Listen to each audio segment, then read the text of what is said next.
So I'll give you a brief introduction as to what hepatitis C actually is. I understand many of you may not, rotate this a little bit, many of you may not have any knowledge about what hepatitis C is or what it does.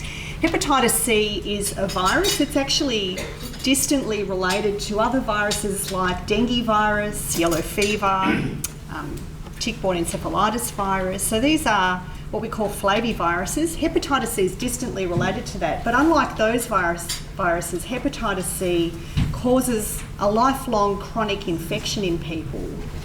And today we have 71 million people around the world chronically infected with hepatitis C. The other strange fact about hepatitis C is that most people who become infected with hepatitis C are unaware that they're even sick. They may not be aware that they even have hepatitis C until they develop liver cancer some 30 years later. So we call it a silent killer in the community because of its ability to really fly under the radar in our bodies and make us feel maybe relatively normal, but it's in fact causing progressive damage to our liver over many, many years. So 50% of the people in the world are unaware that they're even infected with hepatitis C. And this is quite a big risk to public health because they may actually transmit their hepatitis C to other people without even realising that they have an infection. It's also the leading indicator for liver transplants in high-income countries. So because it causes a progressive worsening of the liver, many people need to have liver transplants to replace their liver.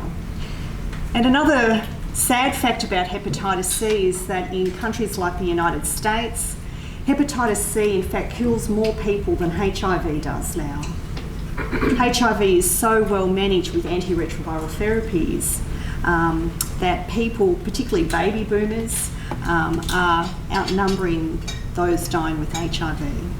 That would be true here, It's probably about the same, I'd say, maybe, or maybe more. Could be. It's about 600 people dying of hepatitis C in Australia every year. The country with the biggest burden of disease is China, with 10 million infected people, and that may actually be an underestimate. A lot of these figures are a little bit rubbery because not all countries test everyone in their population for hepatitis C. And every year the World Health Organisation says that about 400,000 people die of hepatitis C around the world. Oops, have we gone too far? So in the leading causes of mortality, hepatitis is in the top 10. This includes hepatitis B and hepatitis C, of course, but it's a really significant public health problem. Hepatitis C is also a very complicated virus, and this has implications for how we manage hepatitis C, both from antivirals but also in terms of vaccine development. It's incredibly diverse. You'll all understand that every year we redesign the flu vaccine to make it contemporary with the current circulating strains of virus. Influenza has an incredible ability to change itself every year.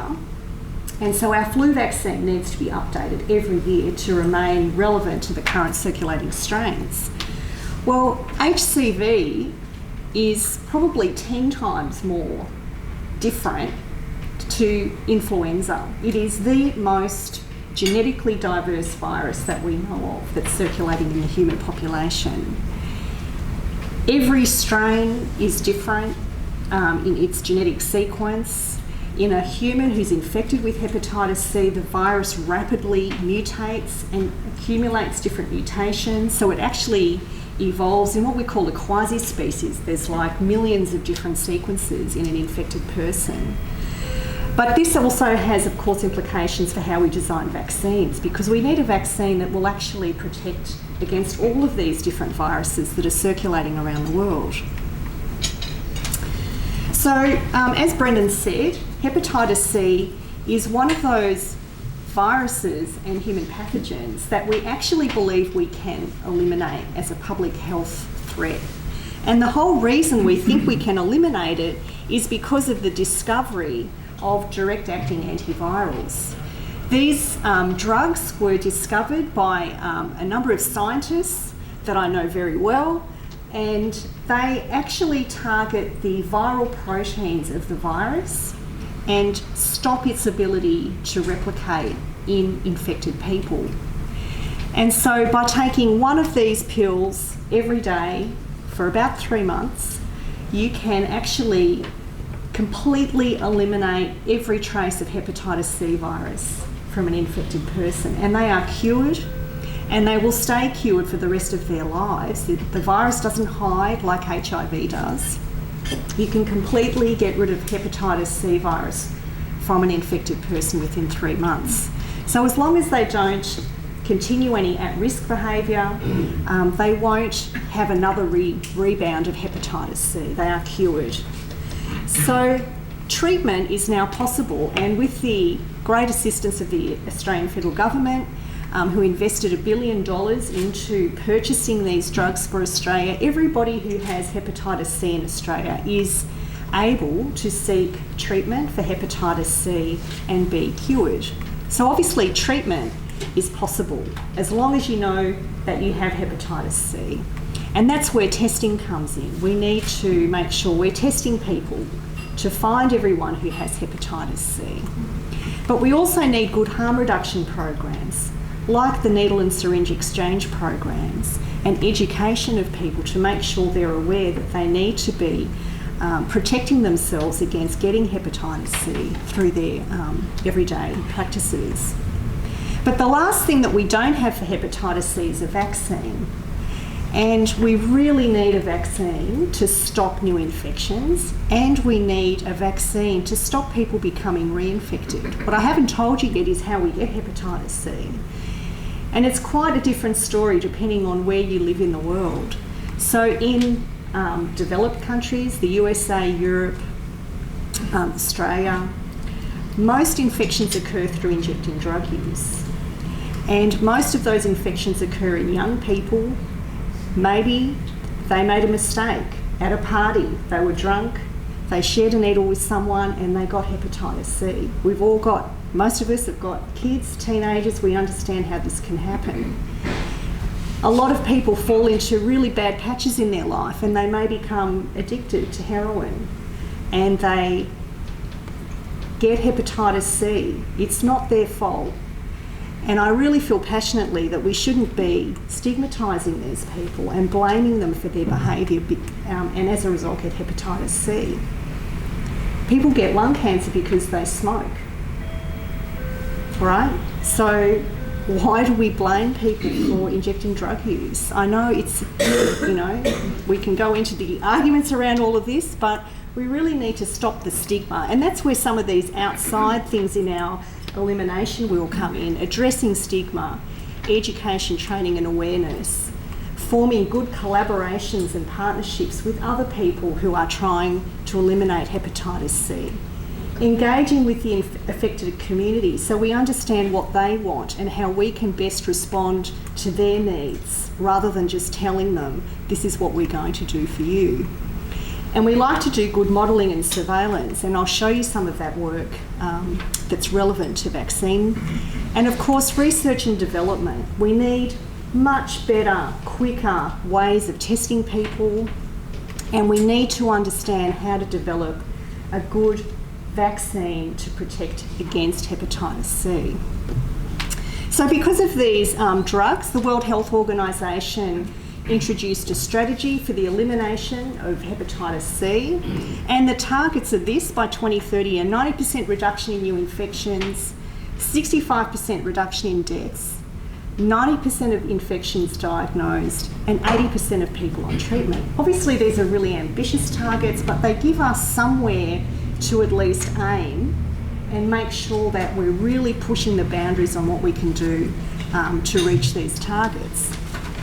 So a lot of you are probably asking, well, if we've got such fantastic direct-acting antivirals, why on earth do we need to bother with a vaccine? Shouldn't we just be pushing direct-acting antivirals into the community as much as we can?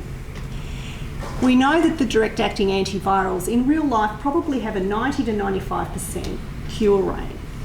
Some people do fail DAAs, direct-acting antivirals, and that may be because they have drug-resistant strains of the virus. We don't know if these are going to become more prevalent in years to come, but they have to then try a different type of therapy to actually get rid of the hepatitis C, which is, of course, more complicated. We can certainly invest more money in delivering DAAs to treat infected people. And we need to also find all of those cases of undiagnosed hepatitis C and get those people onto treatment programs. And that's proving to be a lot harder than we ever imagined, even in Australia. This is really hard. We can make a really good case for a vaccine though. We all know prevention is better than a cure. Vaccines have been incredibly effective at reducing the incidence of so many different diseases. Imagine where we would be with a measles vaccine, a mumps vaccine, chickenpox now. There's so many vaccines and so many diseases that we can completely prevent ever getting through a vaccine. And vaccines are much cheaper once you have them. We know that people who are cured of hepatitis C with direct-acting antivirals can actually become reinfected with hepatitis C. If they continue their practices of injecting drugs and, if they are then exposed to another hepatitis C virus, they can actually become reinfected. And so they need to be treated again. That's, of course, again, difficult. You need to find them, you need to put them back on treatment. And there's issues with that. We don't want to have to retreat people. If we had a vaccine, we might actually be able to prevent these reinfections. We don't know if resistance is going to become a problem. And this issue of finding undiagnosed HCV in the community and getting those people onto treatment is proving really difficult around the world. And just to give you an indication here of the number of people treated for hepatitis C, the old therapy was an interferon-based therapy that lasted 24 to 48 weeks. It was like having the flu every day of your life. That's what interferon treatment feels like. So we had very few numbers of people treated. When the direct-acting antivirals were released into the Australian marketplace, there was a quick increase in the number of people treated, but that's actually tailed off, and it continues to tail off. As we treat everyone that we know has hepatitis C, we now need to find all the undiagnosed cases, and that's proving really difficult. So in Australia, we had about 250,000 people infected with hepatitis C, and that number's down to about 150,000 now. It's an incredible change, but there's still 150,000 people in Australia with hepatitis C. That's a lot of people. So what are the challenges in developing a vaccine to prevent hepatitis C? Well, one of the things we know with all vaccines, they work by making antibodies. And antibodies are proteins that circulate in our blood.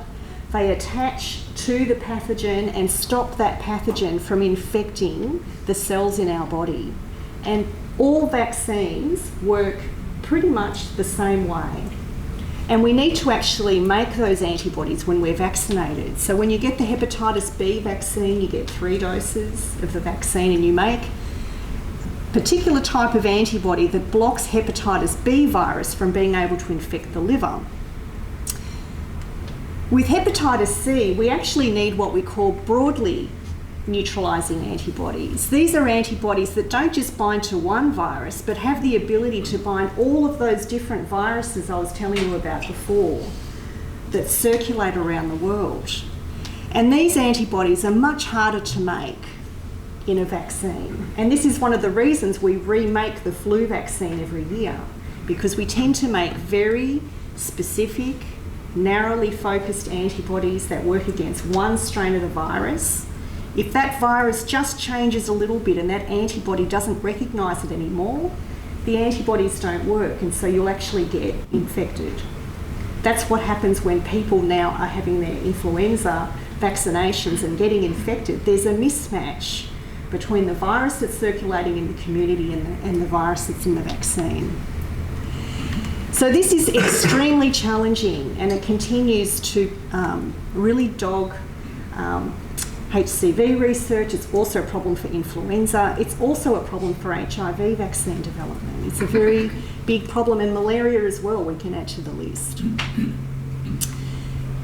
So that's the problem. But we do have a candidate that we've developed in the lab.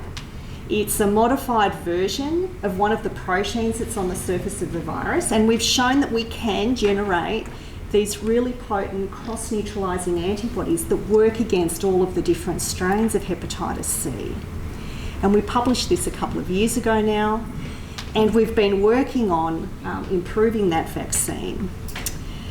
So you may ask, well, if you've got this great candidate, why don't we have a vaccine yet? So I'll just explain to you what are some of the steps that need to happen to actually get a vaccine out of a lab and into a person, or even to be manufactured in the future.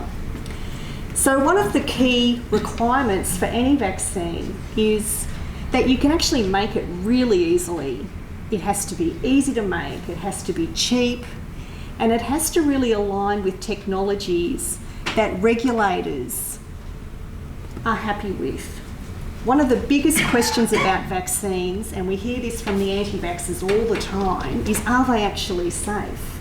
Well, the reason it takes 15 or 20 years for a vaccine to get into the marketplace is because all of the work that's done is to ensure vaccines are safe and they actually work the way we think they work, by protecting people against infection.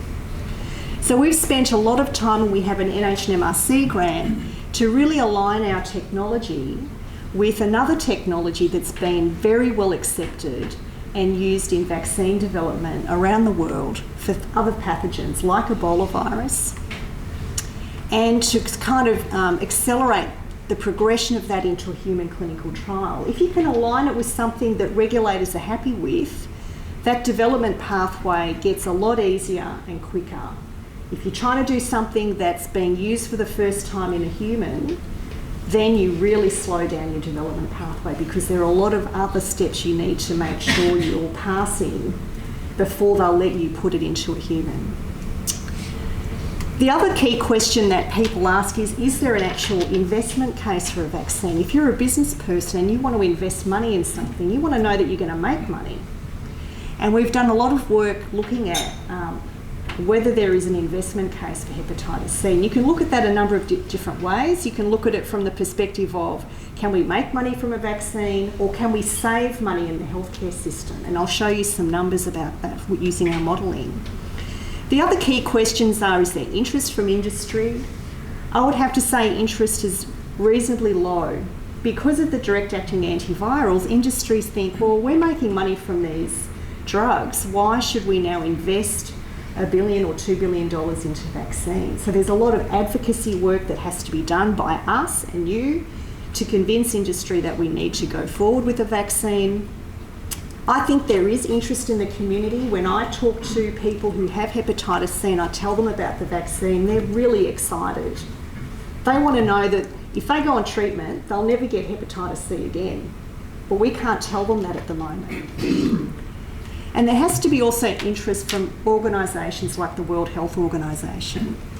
And I've just put this little figure in here just to show you how long it would typically take, how long we estimate it will take to go from where we are today all the way to getting it into people, as a marketed vaccine. It's probably about 10 years. It takes a long time to do these types of studies, and a lot of money.